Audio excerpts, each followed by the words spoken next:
What's up, everybody? I'm Yusuf Magid from the Ubisoft News team. We're fresh off the heels of the Ubisoft press conference, and I'm here with Gab and Emil from the Beyond Good and Evil 2 team. Thank you so much for coming. Thanks for having us. Yeah, it's a pleasure. Yeah. So you guys debuted a brand new trailer. I think had everyone's jaw on the floor. Like any good trailer, it raised just as many questions as it answered. So we're gonna sit down, break down the trailer, and maybe point out some things people missed. Great. We have a lot of things to tell you about this trailer, so let's go. Yeah, let's do it. Okay, so first thing we see here is this galaxy. Obviously, we're in space. What exactly are we looking at here? The idea is that the area of the game Beyond Good and Evil 2 is going to take place in a very strange place where two galaxies are colliding and like kind of mixing with each other. Getting in a little bit closer, and we see we're actually now on the rings of a planet, right? Yeah, it's actually a pretty incredible scene because the asteroids that we see are so big that some of them are as big as mountains. So you've got planetoids and it's a huge ring of icy asteroids. And that's what gives you the impression that you're sort of going through the middle of a fjord or something like that. That's one of the things that we really wanted to take our time with and let people sort of immerse themselves in this notion of the vastitude of this huge universe that we're going to be playing in. Yeah, so from the vastitude, I love that word, down to the microtude maybe. We have here a look at a brand new character, and what's a good space opera without characters? So maybe you could tell us a little bit about who this is. Yeah, and as you know, characters are the real heart of Beyond Good and Evil, and we're taking a look at one of the newest officers. This is the chief medical officer, and her name is Uma. And she's this really interesting character, sort of a dubious oracle. And as you can see, she's marked with religious markings, which represent the fact that she's a devotee of Shiva. And so you can see from the way she's dressed and all of the beads that she's wearing, these are actual Hindu prayer beads, that she has Indian origins. There's a huge connection with technology and religion in this world, right? Can you talk a little bit about what she's doing? Yeah, I think what we're trying to show here is that in the far future, despite the fact that our characters are very attached to their original cultures from Earth, they obviously have very high-tech, and in this particular instance, Uma is using high-tech acupuncture needles. They are turning red because they are seeing, the intoxication in the blood of the pirate he's been putting those needles into. We'll soon discover that the whole crew is actually dead drunk. Do you hear me? And so we get our first glimpse of who she's talking to, a familiar face. I think last year people sort of thought that when they saw Zuyutsu, the big hybrid from the criminal underworld, that perhaps that was Paige. So it's pretty cool this year that it actually is Paige. We're super excited about being able to reveal the fact that he's going to be in Beyond Good and Evil 2. So here, of course, Nox is also dead drunk, so just victim of Paige cooking also. And what I love now is that we get sort of an idea of the dynamics going on with the crew. We saw Paige, we saw Uma, we see Nox sleeping up in the watchtower, and then Shawnee here sort of circling patrol. Yeah, so again, the crew is a really vital part of the gameplay. And so as a captain, we're going to be able to recruit our own crew. And it's the crew that's going to allow us to develop our equipment, the equipment of our ship, our mothership, and also our other ships. And here we have a brand new character as well. Who's this guy? So this guy, his name is Callum, and he's got this amazingly sexy Scottish accent. and he's our chief engineer in the game. And he's just having a little game of chess with his favorite partner. And here we have a character we're calling the Skull for now, which is the AI of the ship. If you remember the trailer from last year, we were also seeing this Skull in the command deck of the Gala. So you can imagine that this Skull is at different location in the ship, but it's always the same AI behind this character. Keep laughing, fools. The key ingredient. And here, let's be very clear, all these bottles are bottles of rum. They're all alcohol. Paige has nothing else to put in his dishes, so that's why most of the time the crew ends up dead drunk. But we think that this bottle is pretty special. Maybe it's best rum, actually.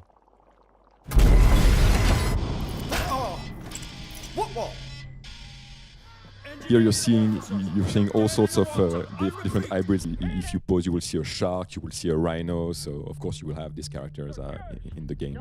Come in. What have we got on the scanners?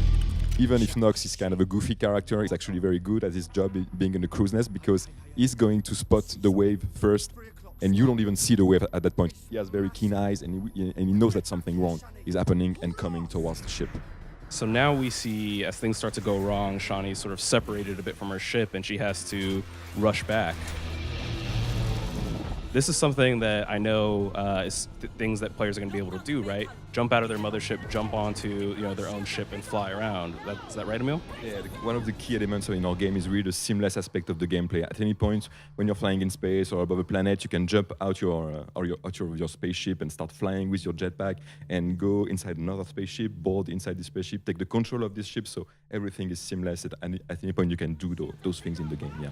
You can go from the smallest, most intimate space in the game to the ends of the galaxy without a single transition, and that's the real power of our Voyager engine.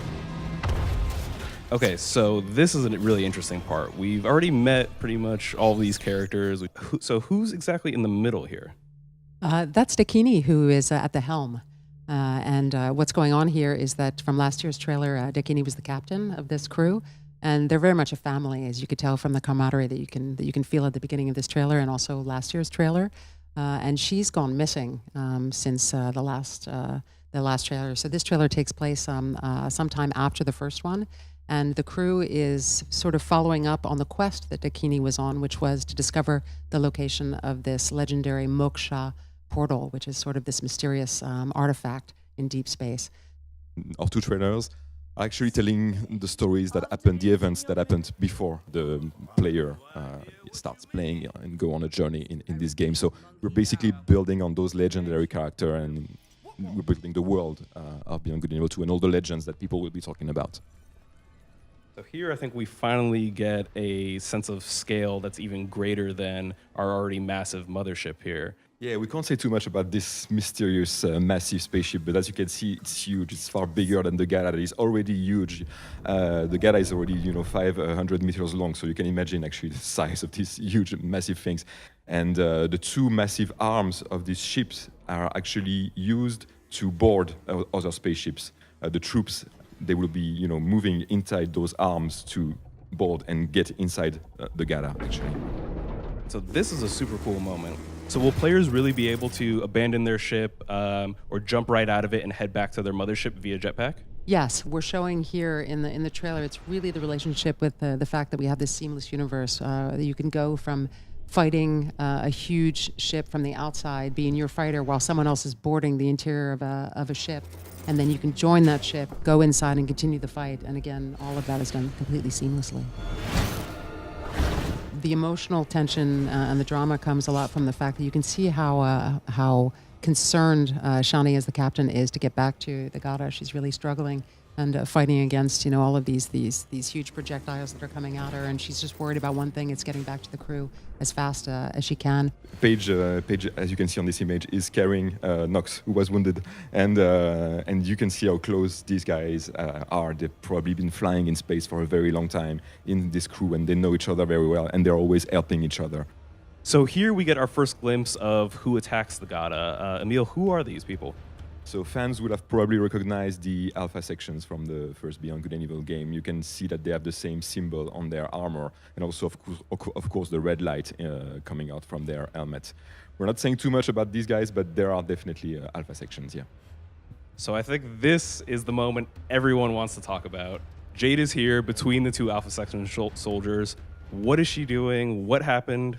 So she's definitely a younger Jade, actually, in this game, because it's a prequel. And there are lots of legend in the universe of Beyond Good and Evil 2 about this young girl slaying pirates, hunting down pirates in this universe. So everybody's afraid of that young girl, and she's something of a legend. And again, we can't say too much about her and her actual role, but pirates are very afraid of this young girl. You can see her katana, her saber, and you can see blood on the blade. And we really here want to show that Jade has been killing people before she arrived at the end of this corridor. So really stressing the fact that she's pretty evil, I guess. And so what I think is interesting too is that Paige recognizes her, right?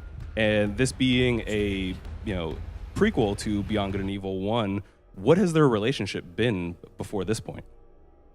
So that's something we want to let players discover for themselves, the time between the moment when Dakini disappears and when Paige sees Jade and recognizes her. And obviously he's seen her before, but that's definitely part of the story that players are going to discover during the game. People who know Beyond Good and Evil 1 know that Jade has a dark past, that she wasn't a nice girl all her life, that she wasn't this journalist we meet in Beyond Good and Evil 1. So in Beyond Good and Evil 2, we're going to explain this dark past and explain where she's coming from, basically. Again, the scary aspect of Jade and this aggressive aspect is something new, something that people haven't seen before. I have to say this has me infinitely hyped for Beyond Good and Evil 2. So Emile, Gab, thank you so much for helping us break down the trailer, and we can't wait to see more. Thank you. Thank you.